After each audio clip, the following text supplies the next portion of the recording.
Simplicity, nobleness, welcome, let's call it to God's way. أيها المبعوث فينا تسبح الأمر المطاع تلك شرفت المدينة مرحبا يا خير دار طلع البدر علينا من ثنيات الوداع وجب الشكر علينا ما دعا لله دار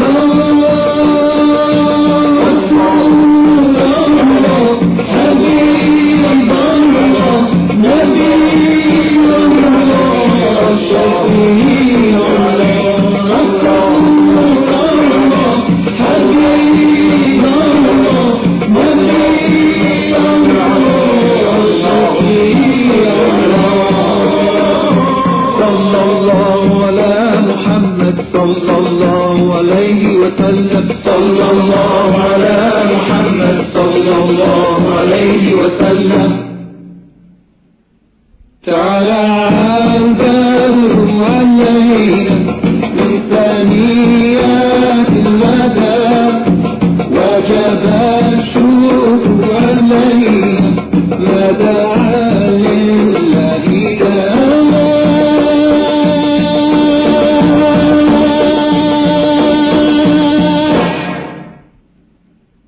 یہاں دراصل یہ آپ کو سنوانے کا مقصد یہ تھا کہ جب خوشی کا موقع ہو تو خوش ہوا کریں، اس لیے کہ اگر اس طرح انسان نہ کرے تو پھر زندگی میں بہت خشکی آنے لگتی ہے نا، اور لوگ گھبرانے لگ جاتے ہیں، لگتا ہے کہ دین میں آ گئے تب خوشی کی آوازیں تو ہمارے مقدر سے نکل ہی گئیں جیسے۔ جی یہاں پہ آپ جو پوچھ رہے ہیں کہ نعتیں اور قوالیوں کا ڈفرنس، تو نعتوں کے اندر کوئی حرج نہیں ہے، آپ بالکل نعتیں پڑھ سکتے ہیں۔ قوالیوں کے اندر بھی اگر شرک نہیں ہے اور اس میں دف کے ساتھ اگر کوئی گا رہا ہے تو کوئی حرج نہیں ہے اس میں، لیکن اس کو قرآن کی سے ہم ریپلیس نہیں کر سکتے کہ دین کی کل شکل ہم یہی بنا لیں کہ بس یہی سنتے رہ جائیں اور ایک روٹین کے طور پہ قوالیاں سنی جانے لگ جائیں۔ نہیں، یہ تو سال میں کبھی کبھار کوئی ایسا موقع آئے، اب یہ دیکھیں ونس ان لائف ٹائم کا اوکیزن تھا ان کا، تو اس کے لیے انہوں نے گیت بھی گائے، دف بھی بجائے۔ اسی طرح انصار کے ہاں جب شادی ہوتی تھی تو وہاں بھی دف بجا کرتا تھا، اور اللہ کے رسول نے اجازت دی ہے، بلکہ نکاح کے ساتھ تو آتا ہے کہ تم اعلنوا ھذا النکاح، کہ تم نکاح کا اعلان کرو اور مسجدوں میں اس کو منعقد کرو اور اس میں دف بجایا کرو تاکہ پتہ چلے کہ خوشی کا موقع ہے، شادی کا موقع ہے۔ ہمارا مسئلہ یہ ہو گیا کہ جب ہم نے قرآن کو اور ساری چیزوں کو تو ایک طرف چھوڑ دیا اور یہ سوچا کہ ہم ساری دین کی تبلیغ اب گا بجا کر کریں گے، اور اس کے اندر سارنگیاں اور ڈھول اور مختلف اقسام کی چیزیں ہم لے کر آ گئے، تو یہاں پہ مسئلہ پھر کریٹ ہو جاتا ہے۔ ورنہ خوشی کو سیلیبریٹ کرنا یہ بھی انسان کی فطرت میں شامل ہے۔ اب جب نبی اکرم صلی اللہ علیہ وسلم مدینے تشریف لائے تو ہر شخص کی خواہش یہ تھی کہ آپ اسی کے گھر ٹھہریں۔ لوگ آپ کی اونٹنی کی نکیل پکڑ لیتے اور اپنے گھر لے جانے پر اصرار کرتے۔ اللہ کے رسول فرماتے کہ خلو سبیلاً انہا مأمورن، کہ اس کا راستہ چھوڑ دو، یہ اللہ کی طرف سے مامور ہے۔ اب اونٹنی چل رہی تھی، آپ سوچیں کیا اس کو سیلف امپورٹنس کا احساس ہو رہا ہوگا کہ وہ لہک لہک کے چل رہی ہے، اور اونٹ کے چلنے کا انداز بھی ایسا ہوتا ہے نا، ادھر دیکھا ادھر دیکھا، چلی پھر آگے، سارے مدینے والوں کی نظریں اس پر جمی ہوئی ہیں، فل آف سیلف امپورٹنس وہ چلی جا رہی تھی۔ ایک جگہ گئی، رکی، اب لوگوں کے دل دھڑکنے لگے ہوں گے نا، پھر وہاں سے پلٹ کر آ گئی، پھر آئی اور آ کے ایک مقام پر بیٹھ گئی جہاں پہ آج مسجد نبوی ہے، وہاں پر بیٹھی، لیکن آپ اترے نہیں۔ پھر دوبارہ یہ اٹھی، تھوڑی دور گئی، پھر پلٹ کر آ کر وہیں بیٹھ گئی۔ یہ بنو نجار کا علاقہ تھا، نبی اکرم صلی اللہ علیہ وسلم کے رشتہ دار تھے۔ وہاں پر اونٹنی بیٹھی، ابو ایوب انصاری رضی اللہ تعالیٰ عنہ لپک کر آگے آئے اور آپ کا سامان انہوں نے اٹھا لیا، اور لوگوں نے کہا کہ ہمارے پاس ٹھہری، آپ نے کہا نہیں، انسان تو اپنے سامان کے ساتھ ہی ہوتا ہے۔ 2 منزلہ ان کا مکان تھا، نبی اکرم صلی اللہ علیہ وسلم نے نیچے ٹھہرنا پسند فرمایا اور حضرت ابو ایوب اوپر ٹھہرے۔ مدینے میں آ کے بسنا شروع کیا، لیکن مہاجرین کو مدینے کی آب و ہوا موافق نہیں آئی، یہاں کا کلائمیٹ ان کو سوٹ نہیں کیا۔ حضرت ابو بکر اور حضرت بلال بہت بیمار پڑ گئے، ساتھ ہی ساتھ مکے کی یاد ان کو ستایا کرتی تھی، ظاہر وطن تھا اپنا، اور وطن چھوڑ کر آنا آسان کام نہیں ہے۔